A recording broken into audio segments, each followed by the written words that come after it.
Wonderful. Well, welcome everyone to this really very important segment today. It's something that Amy and I have been doing every year for the past, I think, 3 years, Yeah, right, this is Amy? our third one. Our third year. Mhm. And what we've come to recognize is how important this discussion is. And what we want you to know is that we are recording this portion of the program where it's just Amy and I speaking about grief, sharing our experiences. But when we are finished, we're going to turn the recording off so that you can share your heart, ask your questions, and really have a very intimate discussion with us. Amy and I are dedicated, which I think you've come to recognize at this point, to be here to support you in every way possible. We collectively have just had some incredible experiences in life, and it just so happens that we both lost loved ones in the same year.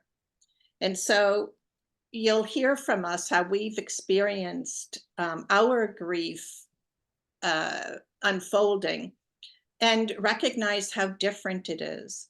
And so, with that, we need to embrace that this grief process is indeed different for each of us. There's no right and there's no wrong. So, with that, I do want to officially welcome you to Live with Marcy and Amy, the Heart Centered Woman. And today we are talking about a grieving heart is a healthy heart. Um, I'd like to begin by actually sharing something with you and then taking you through a little exercise.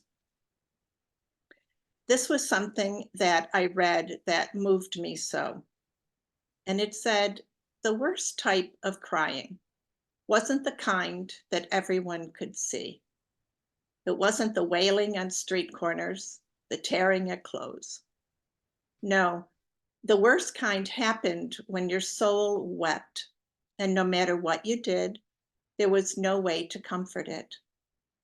A section withered and became a scar on the part of your soul that survived.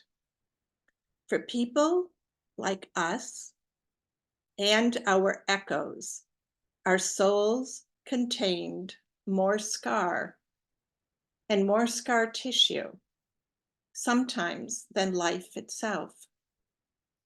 And so we address that today. And I would like to invite each of you to close your eyes for a moment. And as you do, to just take a breath in and give it permission to soften your body. Amy and I both recognize what it took for you to be here today. And we want to acknowledge your courage. We want to acknowledge your need and acknowledge the heaviness that has weighed down your hearts, for whatever reasons those are.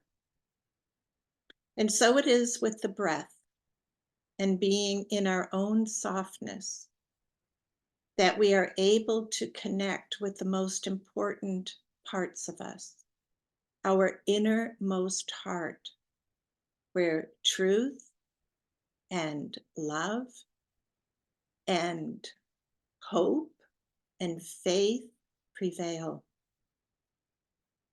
And so as you take your next breath in, remember that you take it in from this endless sea of love. It has no beginning and it has no end, just as you have no beginning and no end. And this love comes to you without any judgment or conditions or expectations of any kind. And so, as you invite this breath in, do so and invite it to bathe you in its light, to bathe you in its soft waves of love, to bathe you in its tenderness, in its comfort, in its soothing. And visualize it starting at the very top of your head and ever so gently just sweeping down, even moving through all those nooks and crannies in your brain, maybe where there are shadows of doubt, anxiety, stress, anything caught up in those cobwebs of thought. And allow this love and its light to just wash over you, gently massaging your temples and your eyelids, your cheeks, your lips, your chin, letting go of any tension that you might be feeling in your neck or your shoulders. And if you have been carrying the weight of the world there on your shoulders, this love that comes to you without any judgment, without any conditions, invites you now to just release that. You're safe here to let it go. So let your shoulders come down. Allow the light to fill your arms and your hands. And if your hands are clenched tight in a fist, just allow them to open. To be in this receiving mode. And invite all of this love and this light to come into that sacred chamber of your heart, where you have been holding this heaviness, holding this grief for whatever reason. For none are greater or lesser than the other.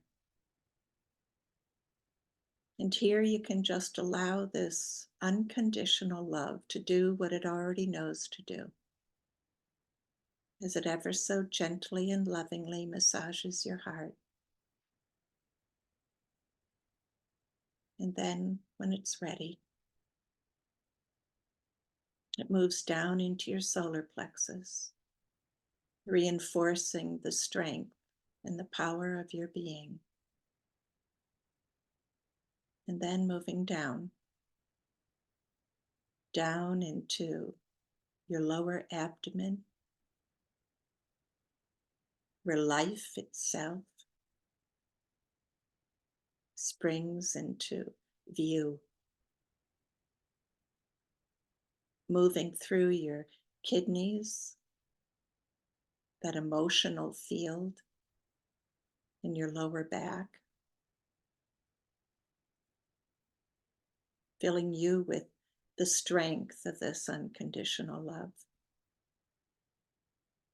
And down into your hips, and then down into your thighs. And perhaps you can feel yourself feeling more secure. And down your calves and into your feet. And immediately, these beautiful silvery roots, an extension of your heart, grow through the soles of your feet and venture down through all the layers of the earth, right into the heart of Mother Earth herself. She, of course, has been waiting for you. And she gently enfolds you, begins to rock you to the rhythm of the earth itself, and whispers in your ear, into your heart. You are safe. You are loved and cherished. And you are free. And with this, she breathes her breath into your roots, all the way up, all the way through your feet and your legs and your body and your heart. And it is this love and this light and this remembering that circulates now through your whole being. Feel yourself present in this love.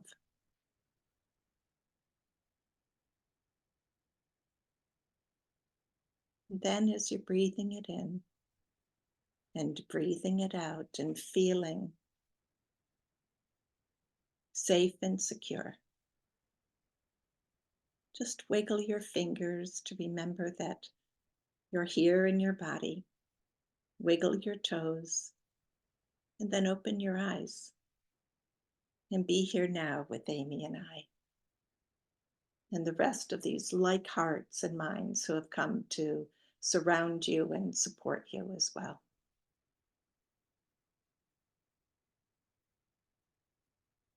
Thank you. Thank you for that, Marcy. Yeah, I think we all needed that. Yes, I really needed that because um I had a loss last night yesterday, and so you start spinning out from these things that you lose, and that you spin out trying to in your head where you really need to get into your body. So I really needed that. Thank you. So welcome. Yeah, welcome everybody to Live with Marcy and Amy. In case you didn't hear, what we decided to do was for Marcy and I to share our experiences as with grief, our personal experiences, and what we've learned. And as we're speaking, and you have a question, we would love for you to put it in the chat, because at the end of this program, we're going to turn off the recording and then we can address or answer any question you have or support you in any way. We don't want it in the replay, or we don't want it on YouTube Live. We want to keep it personal and sacred. But I do believe that, and Marcy and I do believe that it's important for everyone to hear our stories, what we've been through, what we've gained and learned. So that, you're not alone. And I think that's grief is something that is often isolates. It's not something that's widely accepted in our culture. And so taking the time out to recognize it, honor it, and understand that it is a natural process of us being on this earth. And so, Marcy, do you want to introduce yourself, or are we doing introductions, or are we just going straight into what we're we going to can do? just go straight in. Great. Yeah. Hi. Yeah. So, and Marcy and I both have coughs, so Yeah. if you can Forgive us. Yeah. forgive us for that. So I know we have some questions that we're going to kind of explore through our personal experience and what we've learned, gained, and also gone through. Some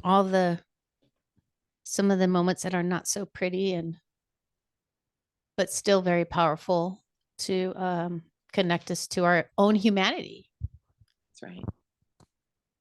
So how do you want to start this, Marcy? Yeah.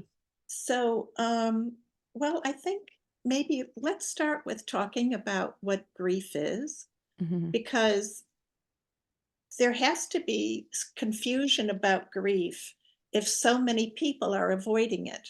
Okay. Yes. So I think once we really begin to understand just what grief is, and you're going to hear two completely different perspectives from Amy and I.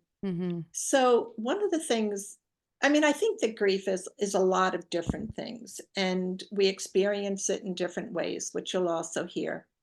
But for me, what I've come to understand about grief is that it's actually a metabolic process. And I am at this place now where I'm understanding it as part of our, and this is going to sound so funny, but part of our excretory system. It's how we excrete. Like, so we know, with our lungs are part of that system. We take in oxygen and we give off carbon dioxide. We take in liquids and foods and, we eliminate them.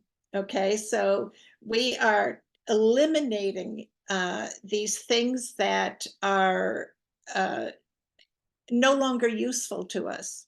They are not energetically part of what we need at this moment in order to maintain our equilibrium. So I look at grieving as part of that process. We are eliminating, from my perspective, we are eliminating beliefs or perceptions that are not in alignment with the truth of who we are. Now, this comes from my belief that we are eternal beings, that there is no life or death, that we simply continue on with our lives. And it's been sort of validated for me in many different ways, which I'm happy to share also. But because my belief is so firm in that, I'm recognizing that when I am fully in that grief where it's recognizable to me, my whole being, all of my dimensions are working really hard to simply let go of the denser energy so that I can come back to love. And I think that this holds true, whether it's the loss of someone we love or the loss of anything, right, that has affected our heart and has brought us to a place where we have forgotten that we are eternal beings. And so whatever we are experiencing right now is temporary. It's temporary, and it shifts and changes all the time. So it's not to negate for a moment the pain of what I have experienced. I know others have experienced in that letting go. I am not negating that in the least. You heard my voice quiver even as I was reading that quote, because our hearts remain so tender. And so we cannot negate that aspect of us. However, what we can do is to work to be in a more, in a grander perspective, to have a greater, more expansive view of things.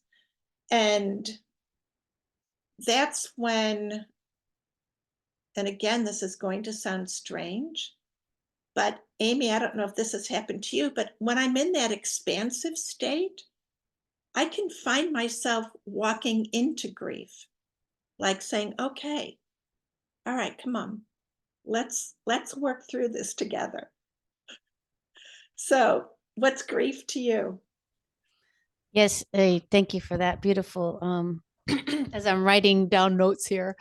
Um, yes, and I just want to comment on that last sentence that you said was that, yeah, when you start creating a relationship with grief, it shifts because oftentimes what we try to do is shut the door on grief. Mhm. And it shows up in many ways. It shows up in hoarding of someone's stuff. It shows up in um, health wise. It shows up in your relationships. So you're right. Once you start creating more of a relationship with grief, your life actually really shifts in a big way. Yeah. And that this is my idea of grief also, is that there are many types of grief.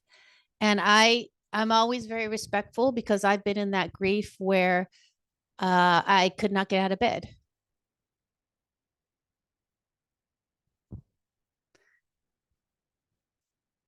And then I've also been in the grief where like you lose a relationship or you lose a job or you know, you go through a cycle in your life that that challenges you to change. So grief is wherever you are in your grief, you are there. That's where you're supposed to be. This is your time to reflect and sit back and slow down. And also I want to say that grief is a mind and body game. And I think you might understand this where, you know, your mind is telling you, I got to get up, I got to fix this, I got to do this. And your body's like, I'm not getting off this couch. Right. So there is, or maybe your mind is, or maybe your body's like, I got to go, I got to get up, I'm ready. And your mind is like, I'm not ready yet. So there's something about grief and the mind and the body that really needs to come together in their relationship with self, with themselves, whether it's so as you know, the embodiment work, that even grounding in your body and actually hearing the truth of your body is very important through every process in the grief process. The other thing is grief really challenges, like you said, our beliefs about what it means to be safe, beliefs about what it means to be comfortable, about what our life is supposed to look like. It really challenges all of that. And it also brings up judgment, perfection. I should have done it differently. What did I do wrong? Was there, there must have been a better way. So all of these things are actually coming up in grief that oftentimes we don't recognize it as such. We recognize it as, being judgmental of self, being hard on self, or being a perfectionist, doing it right, and being the good girl in that perfection, or a good boy in that perfection. So grief is such a transformational experience. And that when we allow the process to happen, as I said in the very beginning, you really change the way you operate in life.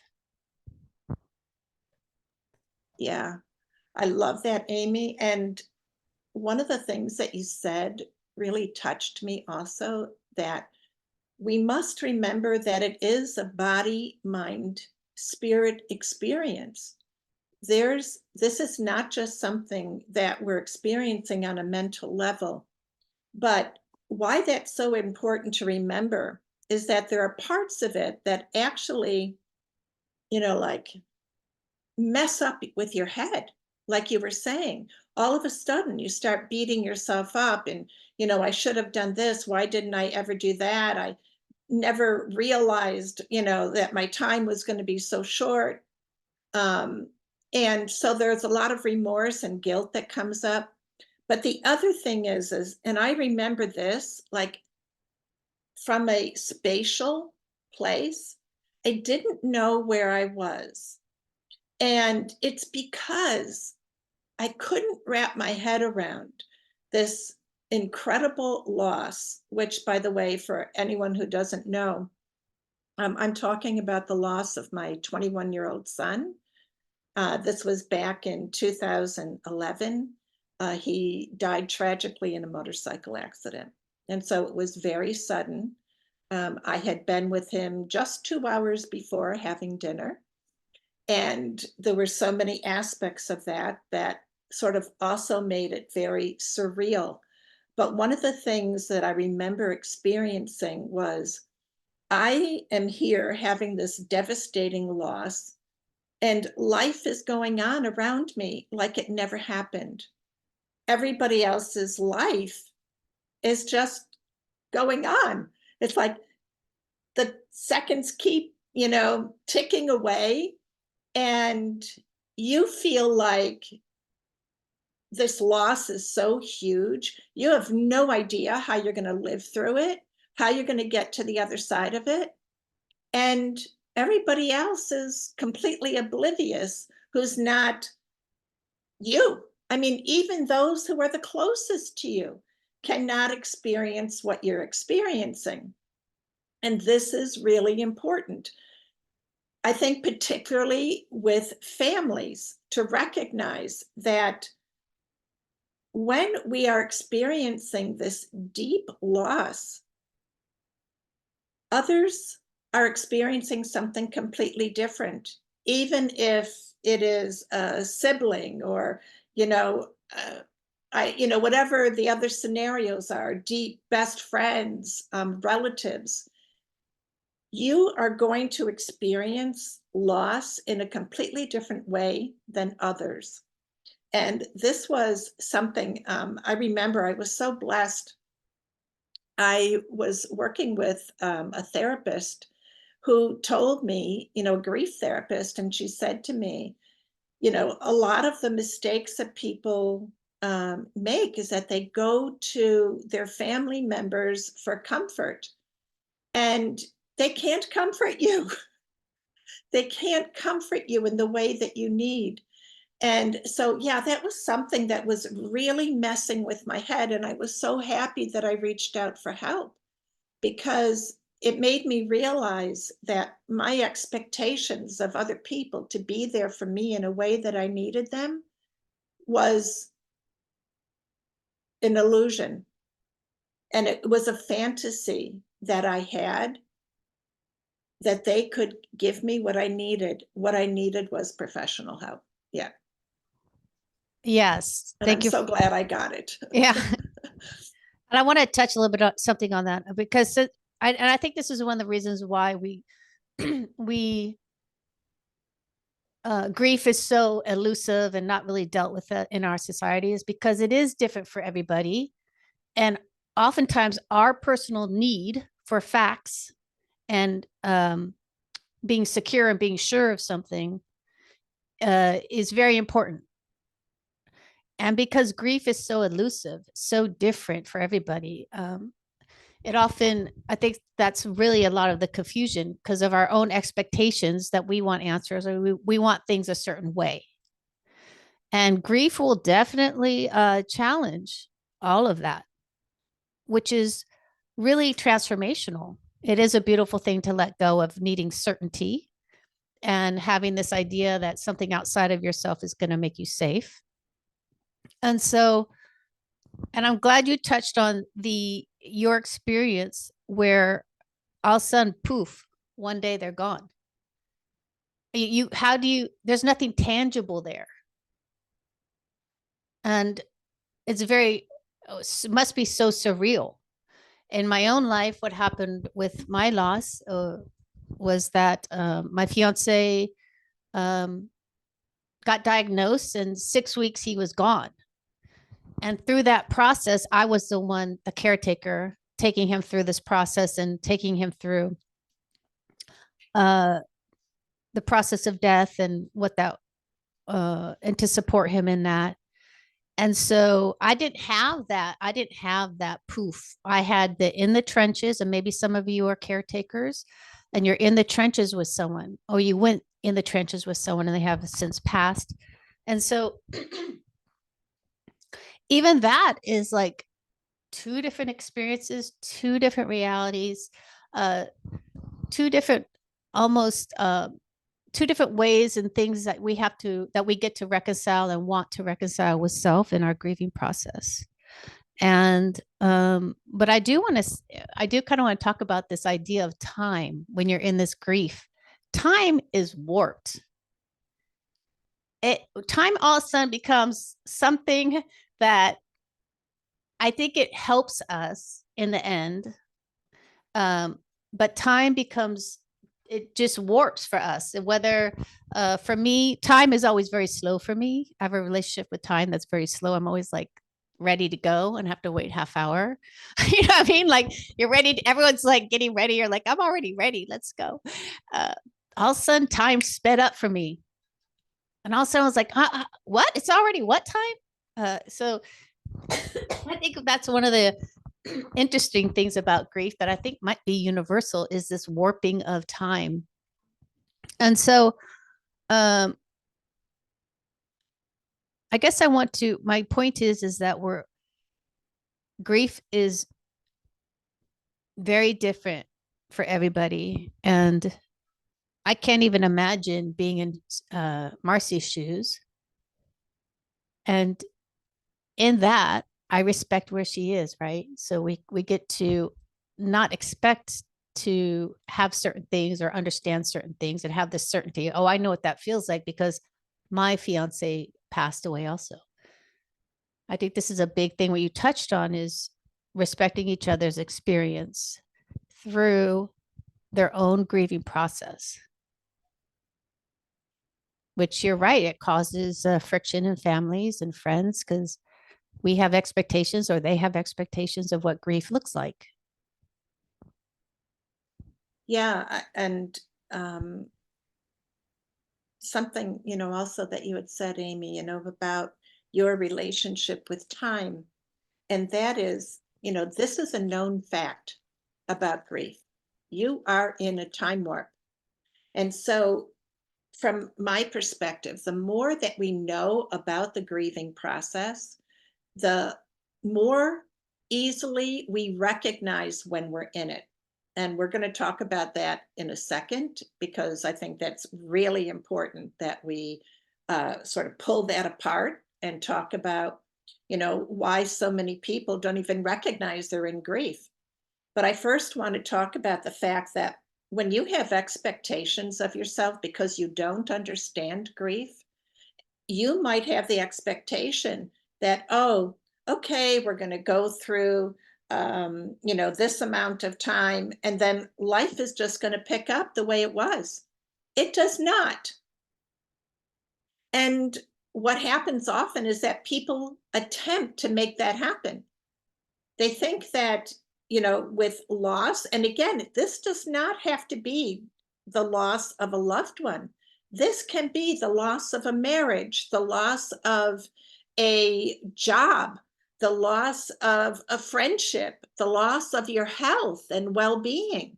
It can be any kind of loss whatsoever. There's this concept that, oh, okay, well, that's over. And let me just get back on, uh, on with things. And grief is relentless until you have cleared the dense energy. And what happens in life is that we continually are given these opportunities to do that. So it will come in many different forms. So I can tell you, and I'm sure, Amy, you can agree that when, for instance, I was grieving the loss of my son, I didn't stop there.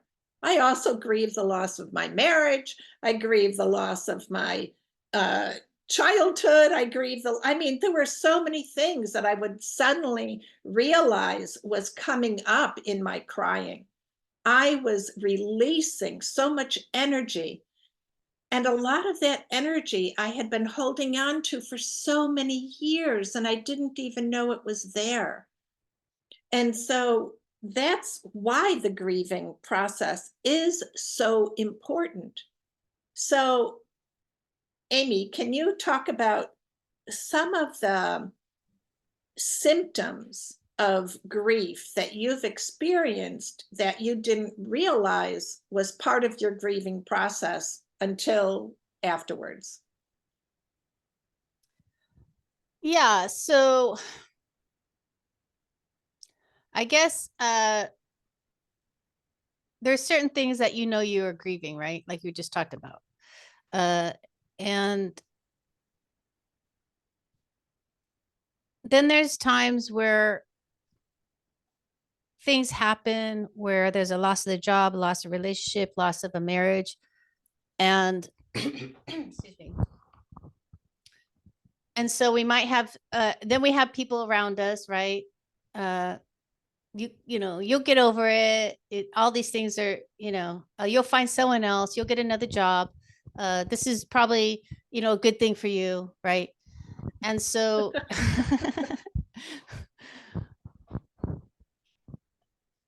there's a saying that says, God, I can't remember what this saying is.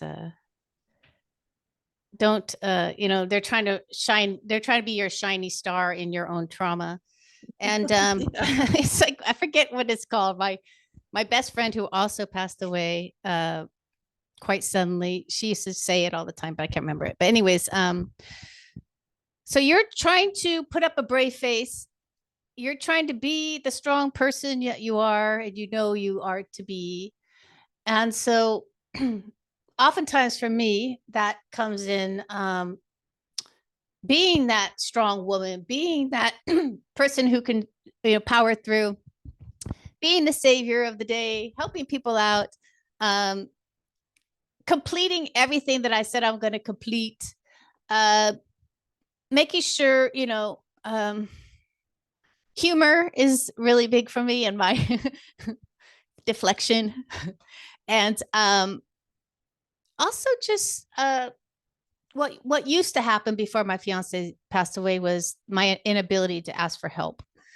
And so this is my inability to admit that something's wrong, that there could be glitches in my system and things are actually not okay, And I think playing the victim, like being the victim for me is such, I don't even want to like touch on that. Right. So I will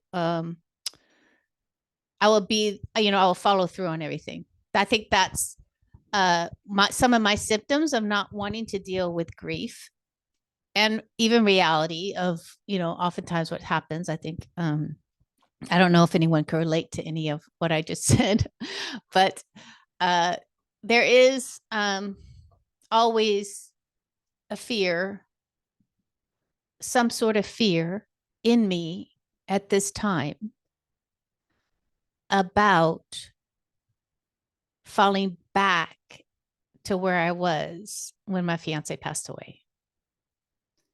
So there becomes this inner fear of like, oh, if I actually go deep and experience that, I might end up where I was back in 2011, which was I couldn't get off my couch. In fact, I actually felt that level of anxiety that I used to feel on a regular basis 2 days ago. And this is a little bit of a funny story. When you do the eye test and they blow those things in your eye, I was like trying to get there. So they do the blowing in the eye. And I was like, that level of anxiety came back. So much so, I was like, I can't do this test. Like I remember I have not felt that level of anxiety for years after getting over my PTSD and going through that experience. So I understand it lives inside of me. It does still live inside of me, that ability to reach that level of where I wasn't able to function in a way where I am now. And I think many of us have that fear of slipping back if we allow an experience of grief and crying, vulnerability, openness. And so what was the question? I don't remember. But I do believe that, that's been part of my experience. And I do believe it's because grief never goes away. Mm-hmm. The process never goes away. It's part of being a human. Yeah. And so to think that, oh, I'm above it, I'm fine now, is not part of where the learning lives about grief. Because we learn as we grieve. We learn about ourselves. That's the thing. It's not about other people. It's about us. And whenever we go to us first and learn about ourselves, we come out more authentic. We come out more closer to our true spiritual self as we were born. We come closer to us. we come home. And that, I think, is one of the biggest lessons of grieving. Oh, you're muted. You're muted, Marcy. Okay.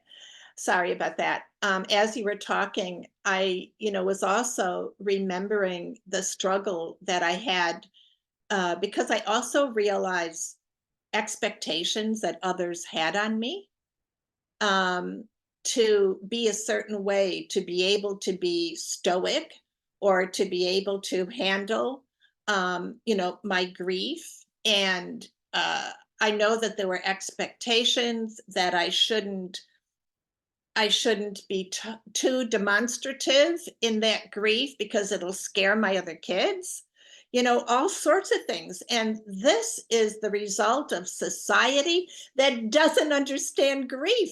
And it's why we've been programmed to reject it. And I'm going to say something else, all the teaching that took place, like and this is not to diss her work, Dr. Kubler-Ross, the 5 stages of grief. I'm sorry, that gave the impression that grief is this very linear path. You're going to do this, and then you're going to do that, and then you're going to do this. I'm sorry, that's not the way grief happens. Grief is a roller coaster. You are all over the place. You can experience all those stages of grief in one day. Hell, you can experience it in an hour. You can be all over the place. So we have to get rid of these expectations that society and that others have on us so that we can grieve and simply just follow the path that our own heart lays out for us. We know what to do. As I said, I do believe that this is part of our, and I used the wrong word before, it's part of our elimination system. We're meant to eliminate dense energies that prevent us from being the light that we have come here to be. So what that means is that we have to be able to recognize them. So I'm going to use myself as an example for some of you who might not know. So I had my 70th birthday last week, and my 2 wonderful sons came in to spend the day with me. Now, you have to understand, like, what an event this was, right? They both have, wives and families, live opposite sides of the country. And so they came in to spend the day with me. And after they left, Amy, I couldn't get off the couch. I couldn't get off the couch. I needed to just allow myself to surrender to so many things. First of all, I knew when they left, what are the chances of that ever happening again? That I would have my 2 sons without their wives, without their kids, just in my home, just the 3 of us.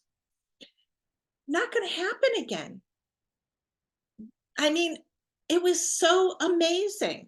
But when they left, I think it was that realization also that, this time of my life is accepting that there will be many last times.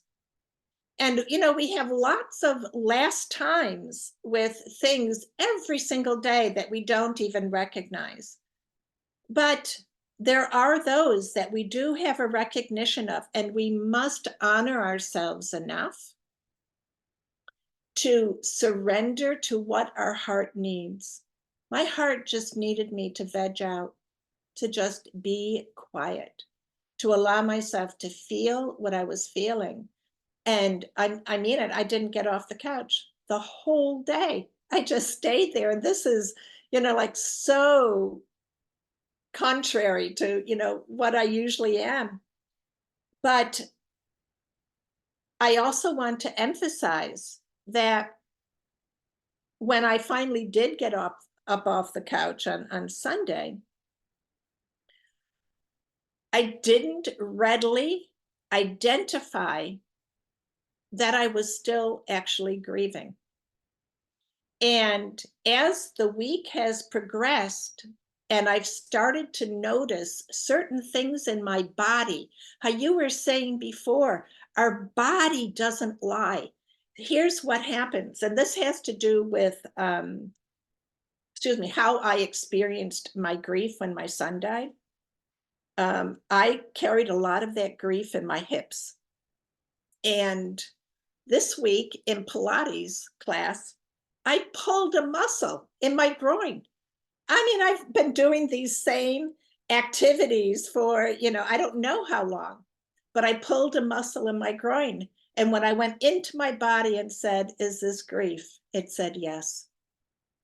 This loss of my voice that happened, is this grief? Yes, it is. But our body has this information. And so part of what we need to talk about is how to tune into the body, which I know you're such an expert at, Amy.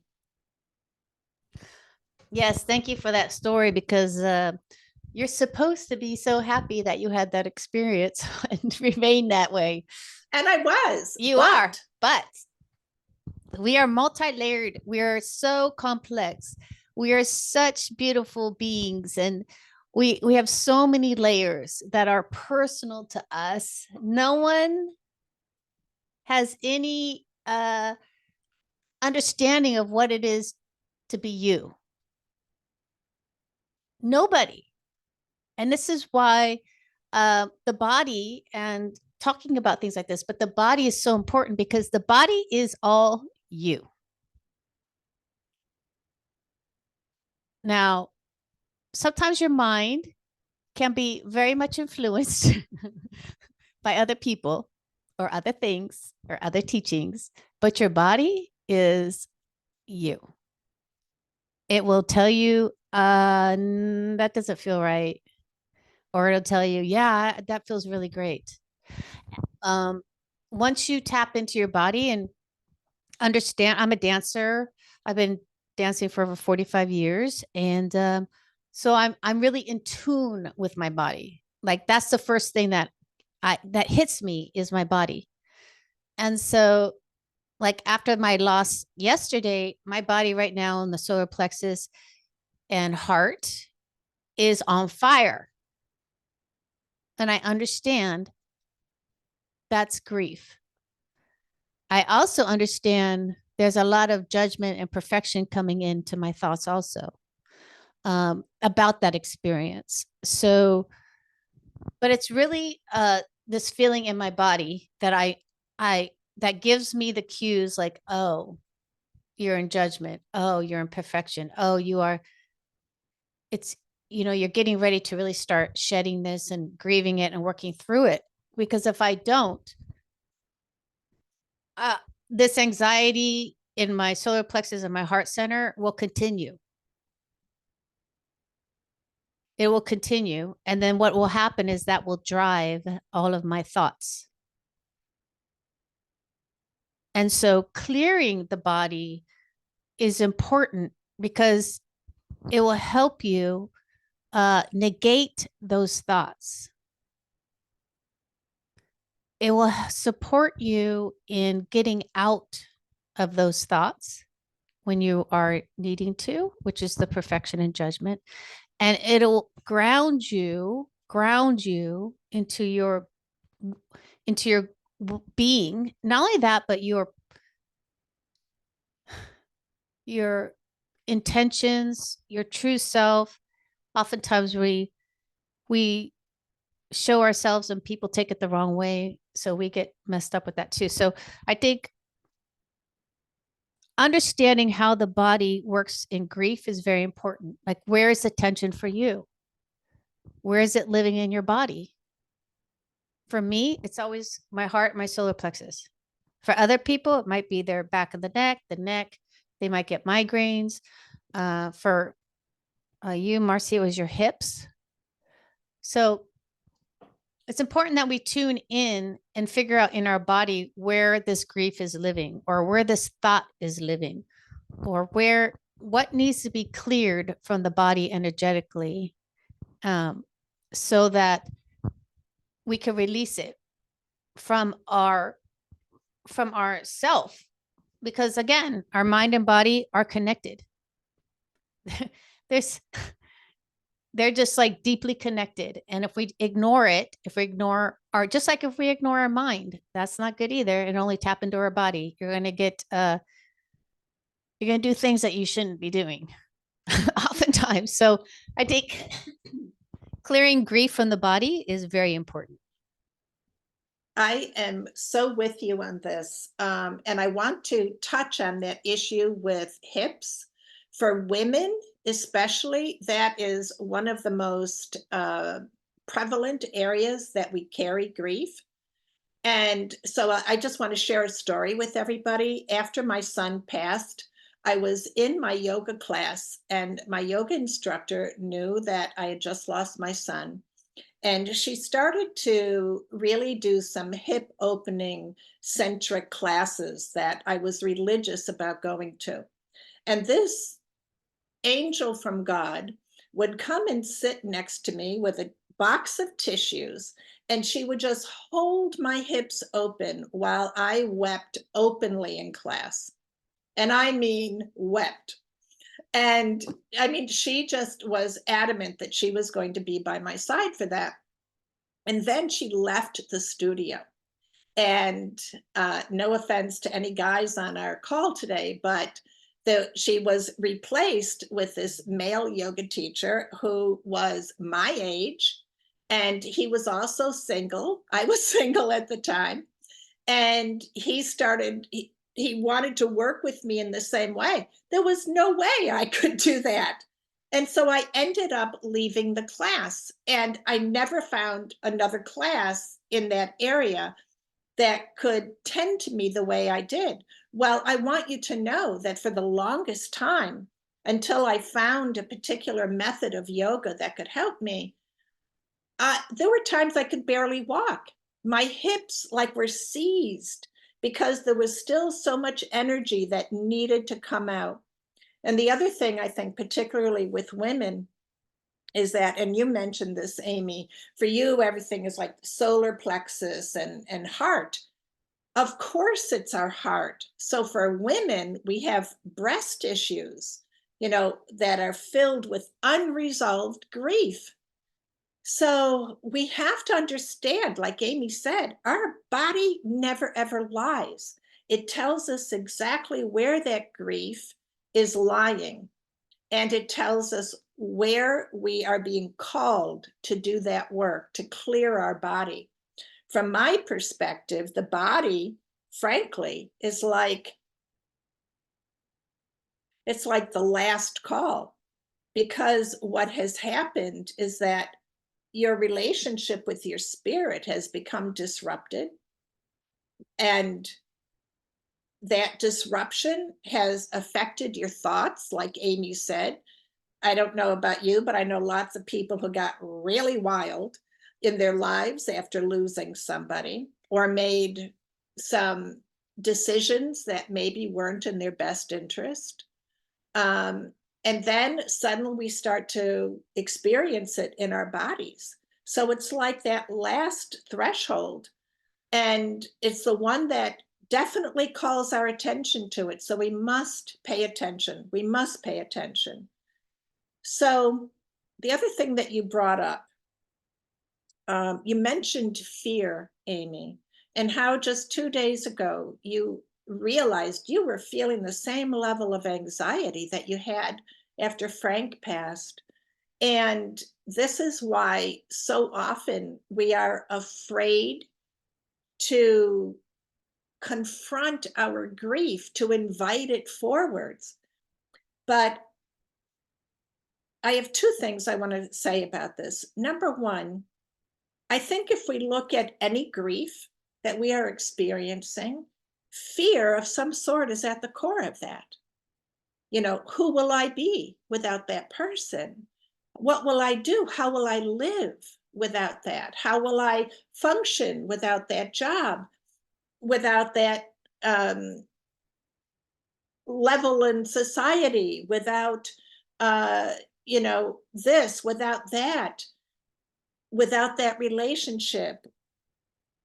without my youth, without our health, who will I be then? There's always fear at the core of grief. And that's why our spirit is always calling us to heal it, because our spiritual selves knows that we have nothing to fear, nothing. We are eternal beings, and as such, we are also the creators of everything. So we have the ability to create whatever it is that our heart desires. So it's also a call for us to remember that. And then the other thing I wanted to say was this fear that's associated with grief, I think often is also not recognized that it's a favorite ploy of the ego, because it keeps us separate from remembering who we are. So when we refuse to invite it to come forward, we are dismissing our ability to come back into alignment as the divine beings that we are. Grief is a spiritual journey. We're talking about physical symptoms and mental symptoms, but grief is a spiritual journey. It's always a call to come back to the heart, to source, to the truth of who we are. We are eternal beings, and we are loved unconditionally. We are love that is unconditional. So that's really the call. And if we can remember that, I think it'll give us the courage that we need often to call that grief forward and bring it into the light. I agree with you 100%. And I do believe, as if you're in the trenches right now and you are feeling like you can't get out of bed, or if you're in the trenches of it in your mind, or you just can't seem to let go of something, that there is light at the end of the tunnel. Meaning, for Marcy and I, we've been in those trenches, and I think the one big takeaway for me is that it has made me more expansive, more loving, more empathetic, more less judgmental, more willing to take chances. And that's at the that's what became possible because of that experience of loss. That is who we get to become because of these what at the time are horrific experiences, that at the end of the tunnel, or was never ending, but you know what I mean, there's like that rainbow. I'm seeing a rainbow, that there is this gift of expansion, of more love, of more understanding, of loving your people and your day and experiencing it and having gratitude for this experience of life. Because when you are with someone that you love so much and they pass away in front of you and you are witness to that, your life changes. Your perspective changes. It doesn't change right away because you're in grief. But when you go through the process of grief, this is my experience, you do what you can. Like for me, I went back to college. I couldn't go out to a party or teach that much, but I can go back to college and take my brain and learn, right? That was how I helped me with my grief. That's what I chose to do. Everyone gets to choose their way through it in a way that's I needed to massage my way through it because I was in such trauma. I didn't even understand. I couldn't even put my mind around how I was with someone and 6 weeks later they're gone. And so that just, I guess I just want, if you are in the trenches and this is where you're at right now, that it is possible. something does happen to you spiritually, mentally, physically, emotionally, something happens to you from these experiences we are struggling with, and it may be asking, why is this happening, or blaming ourselves, or whatever it is. So uh I think that's also why we're doing this program today, is to see the ground zero, and then what can actually happen, who we get to be because of this experience. And I'm grateful for the experience. I miss him. I love him. He's still here. I don't believe in he's always around. My people are always around me. And but that experience truly changed me for the better. I became a better human being.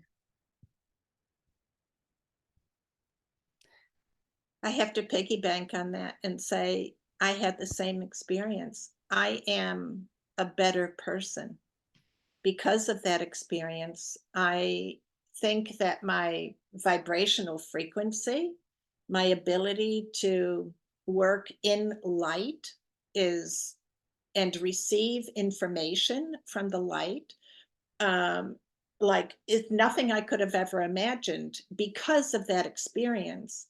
And probably some of it had to do with my need to communicate with my son and my need to know that he was okay. But the other thing is that when you're present in the process itself takes you to a higher plane. It takes you to that more expansive view where, like Amy said, you're not only just seeing yourself differently, but you see all of life differently. And when you can let go, and that's what grief is, by the way, it's the process of letting go. When you can let go of what you thought it should be, what, society or your culture or your upbringing told you that it should be, and you are simply present and experiencing what you are experiencing now. It's almost like you're giving yourself permission to live in a way that you never have before. My world is so much greater because of that experience. And the only thing that I can say is that this remembering that we're actually meant to invite grief forward to take us on that magic carpet ride. It takes us to a whole other world. And that is its purpose. Its purpose is to bring us closer to that source. That's my belief. The source that is within us. And again, where all truth reigns. The other thing that came into my mind, and we know, of course, there are no coincidences, but today is the solstice, right? And what is the message of the solstice? It's all about reaching into that which is dark and bringing it to the light. So, oh, I'm covered in God bumps. Anybody else? The fact that we are here this day in celebration. The truth of the matter is that tomorrow, so today is the shortest day. Tonight will be the longest night. But tomorrow is a brand new day.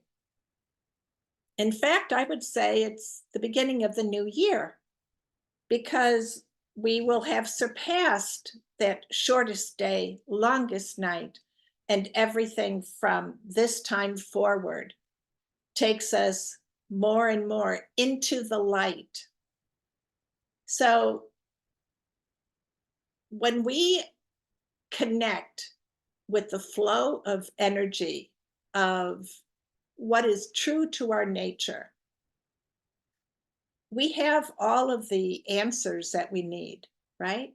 Nature tells us how to do this. And right now, look at us. Here we are. We're totally in sync, totally in the flow with nature. We are saying, put your fear aside, pull the darkness forward. You have been hardwired with your higher heart to be able to take all of this in and bring it to the light within you. And then we release that energy out. And that energy then has the capacity to create the world that we all want to live in. And that world is one of truth and being in flow with nature. So I just think it's so amazing that we're here on this day talking about these things. And I want to kind of piggyback on this idea of release. And I'm going to talk about relationships. My relationship ended this year. And I ended it with someone that I loved and who, loved me in their own way, but it wasn't working. And I chose me, and I chose my sanity, I think is what I chose. But, with relationships and grieving that relationship, this process of release is so important for those out there who are going through a divorce, a breakup, or any kind of relationship where you are no longer satisfied with the relationship, or maybe you knew the relationship wasn't going the way that great, but you were still hanging on for whatever reasons you gave yourself. Grieving that relationship, like even now I'm releasing these ideas I thought about, like being with someone even for Christmas, right? Right now, I'm doing Christmas by myself. And so I have got to release that illusion that he was supposed to be here for Christmas, that I'm not supposed to be alone for Christmas, because that causes a lot of grief, and not in a way like over unnecessary grief, unnecessary sadness, when it's really more about releasing those things that actually are not true, releasing these beliefs about what I think Christmas should be, or who I should be, or what this experience should look like, or what they should have done. And so if you are going through a breakup, and this is where releasing them is so important, and really getting to the truth of the matter. Like, I really wasn't that happy in the first place. I mean, let's put that as a truth. I knew that this wasn't working on all the levels that I wanted to work out. I knew that it was sucking a lot of my time and energy. And so there's a couple of things, which is radical acceptance about in relationships. First is radical acceptance about the state of the relationship before the breakup. Really, were you that happy? Really, were you that satisfied? Was it really something that you were excited about? And, or was it something that made you feel a certain way that actually was not good for you? And so releasing people is so important in the grieving process also. Otherwise, we can't get to ourselves. We're too focused on them. And whenever we're focused outside of ourselves, we are not being true to ourselves. We're not telling ourselves the truth. And we're not honoring us. We're actually honoring them. And so even the bad experiences, your thoughts are going there. That's where you're putting your energy. And when you are outside of yourself, you cannot grieve. Because grieving is coming home to you. Grieving is your own personal experience. So yeah, I mean, it's not easy right now all the time, but I get to choose my thoughts, and I get to say I'm not going to focus on all the, the things he did right or the things he did wrong just to get pissed off or whatever, right? But to actually come home to self and say, this is as it should be. This is as it is. Enjoy your Christmas, Amy. Enjoy this time of reflection. Enjoy this time of you are choosing yourself over disruption, chaos, even though the love is there, even though the love is there. So I kind of wanted to tap into that a little bit with relationships and release and in the grieving process, how important it is to not focus on them, but to really come home to self and to really reflect on your experience and to use radical acceptance, because most of us are not truly happy when these relationships end. I think that's such an important note. And also, what came to my mind is, as you were speaking, the letting go of that person is really letting go of ourselves. In other words, letting go of um, our need to be anchored there and to set ourselves free. And I think, regardless of what we are grieving, the process is meant to set ourselves free.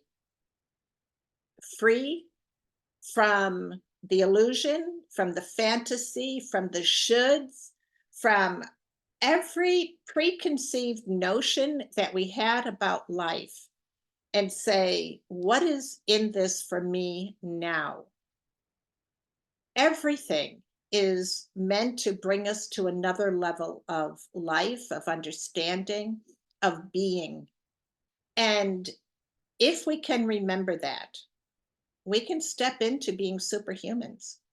We really can, because these are our superpowers, to be able to reflect, to be able to take from whatever it is that we are experiencing and allow it to expand who we are and our ability to deliver love back out into the world.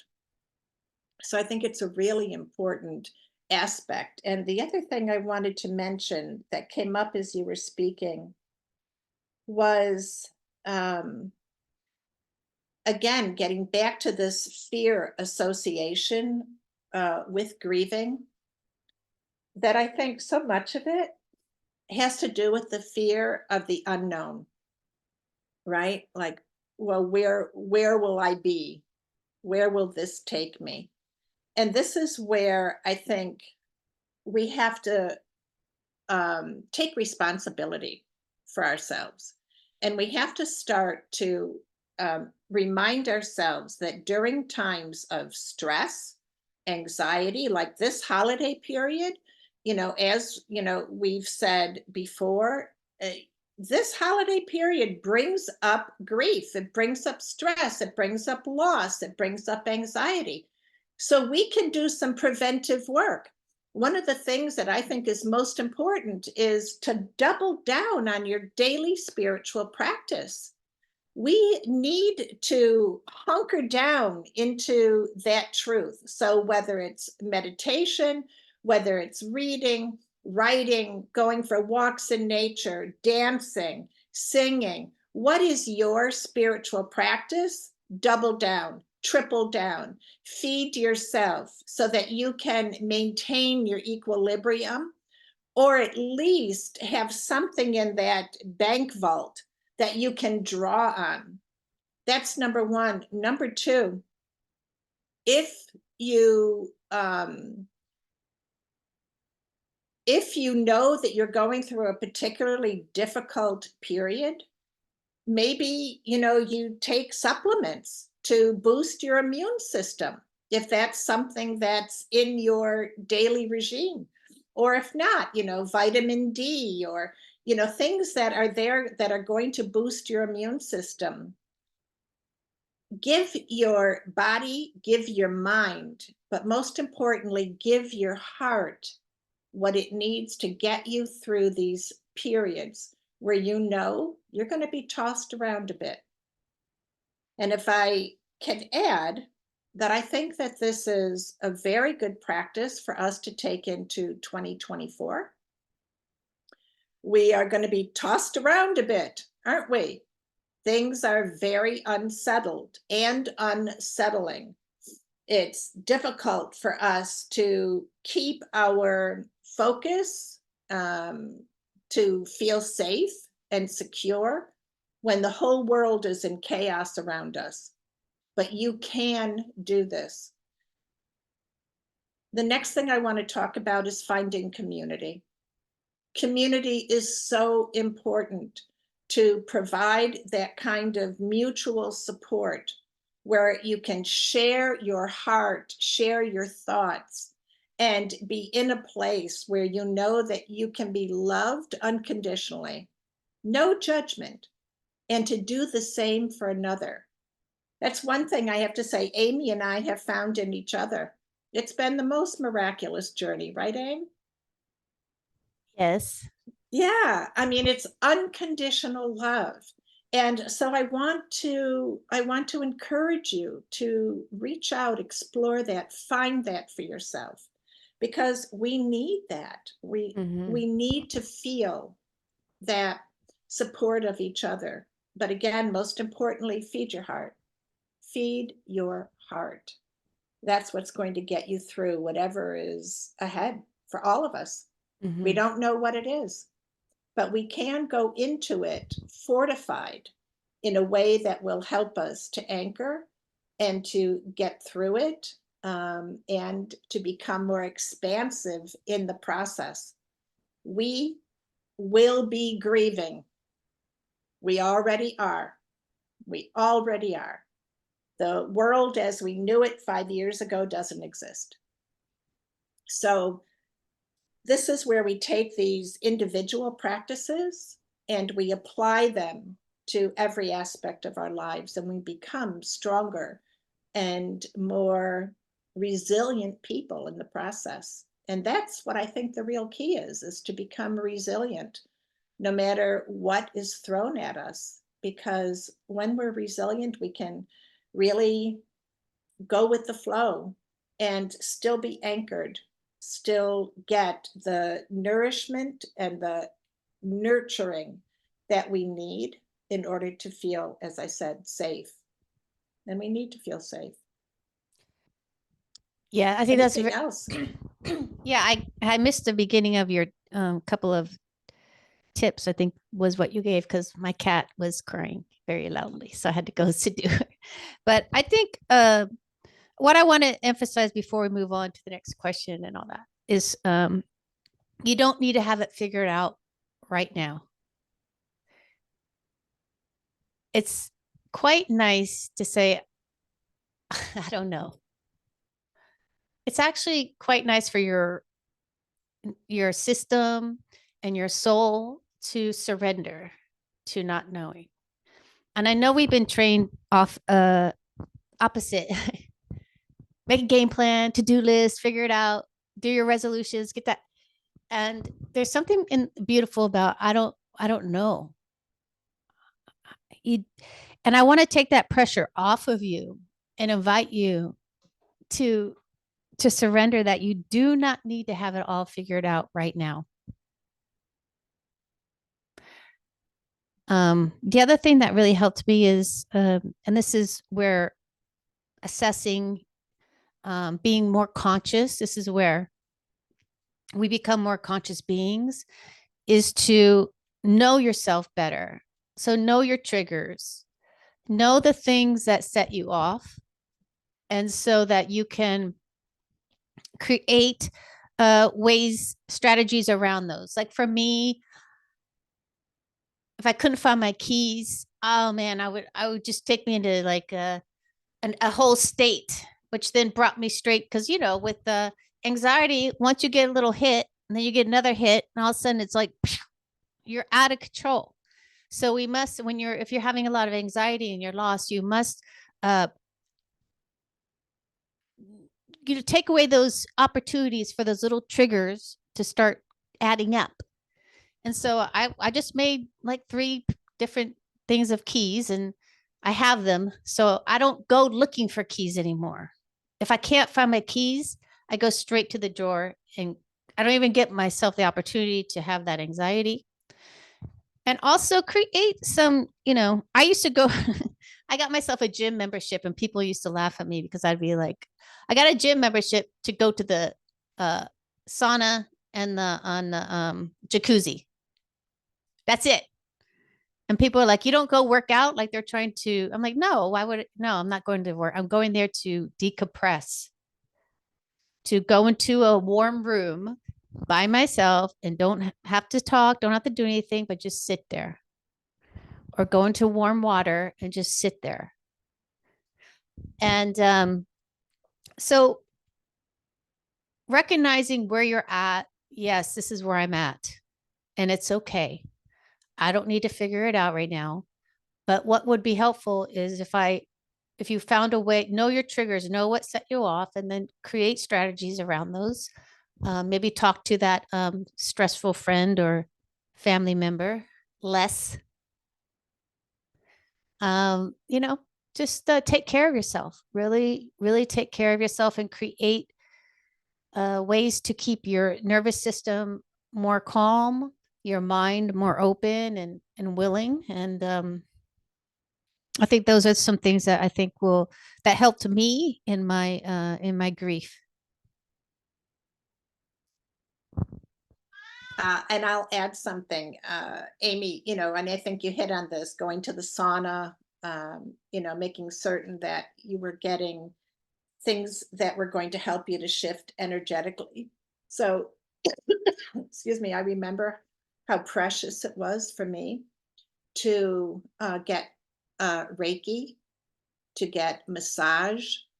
Uh, I think even being touched like that in such a deep and intimate way, just helped all of that energy to come forward and to get um, that energy to the surface that needed to be released. And as much as I said before that it's a journey that it's a spiritual journey, it's also a journey of self love. It's a journey where we, I think, have amplified this opportunity of loving ourselves without judgment, without conditions, and without expectations. It's the greatest gift that we can give ourselves, and that is to go through grieving on a conscious level where we are radically accepting ourselves no matter where we are and how we are doing it, not comparing ourselves to anyone else or to anyone else's expectations of us, and listening to our heart and letting it lead the way. Yeah. Yes. All of these are great reminders. So thank you. They I are. need a little tune up anyway. Yeah. We all From, do. We from need this year. reminders.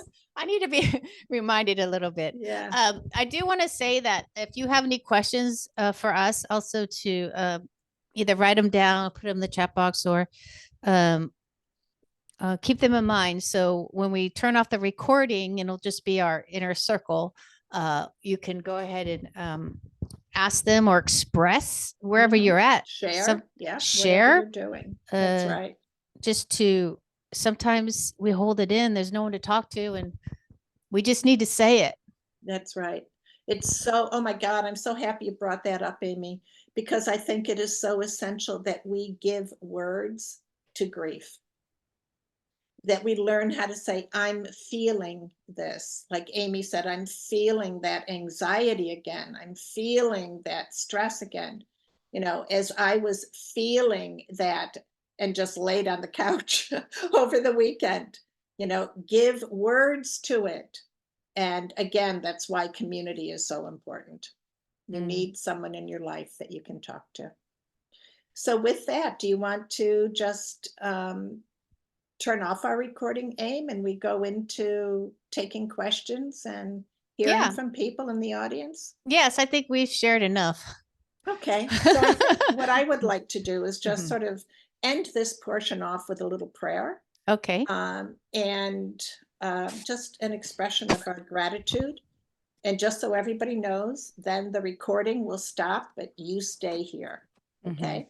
Alrighty. So with that, I just invite you again to close your eyes and take a brand new, fresh breath from that endless sea of love. Remembering that it loves you without judgment or conditions or expectations. And now, as you breathe it in, know that that love is fully in its purpose as you invite it in. And this purpose is continued. Its fulfillment is fulfilled through you as you release your breath back out into the world. A brand new breath, a brand new expression of the shift that has taken place within you. And for this, we give thanks to Mother, Father God.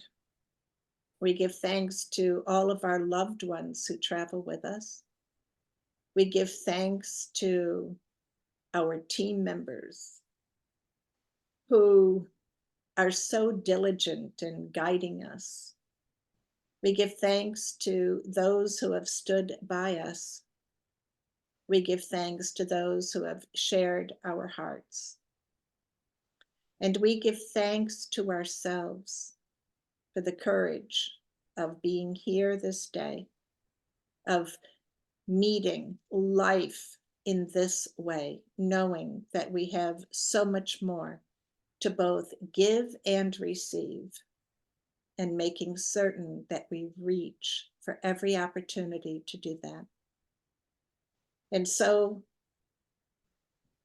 in alignment with the partnership through which the entire universe is built, we ask that you simply gather up all that you have seen and heard and felt and have come here to remember this day, and just send it out into the universe, knowing that the hearts and minds that are ready to receive it are doing so right now. And know that as you do, you bless them because you are remembering you and how valuable and worthy you are. For this love, when it returns, returns 10,000-fold and more. For that's the promise of love that is both given and received. And so remember as you leave here today that you are a magnificent child of this universe, that indeed you are loved and cherished beyond all measure, and that you remember who you are is the greatest blessing to all those that you meet. And so it is. Thank you. Thank you for that, Marcy. I think your volume went down. Did everyone's volume go down on Marcy's? No, just mine. Oh, there's my cat. Hold on. she's grieving. All right. So thank you for that, Marcy. I don't know why my volume down, but so yeah. So does anyone have any questions or any? Can we turn the recorder off? Oh yeah, thank you for that. See, you're welcome. That's why I have a partner. We're in partnership. That's right. Let me just figure out how to do that now. Hold on.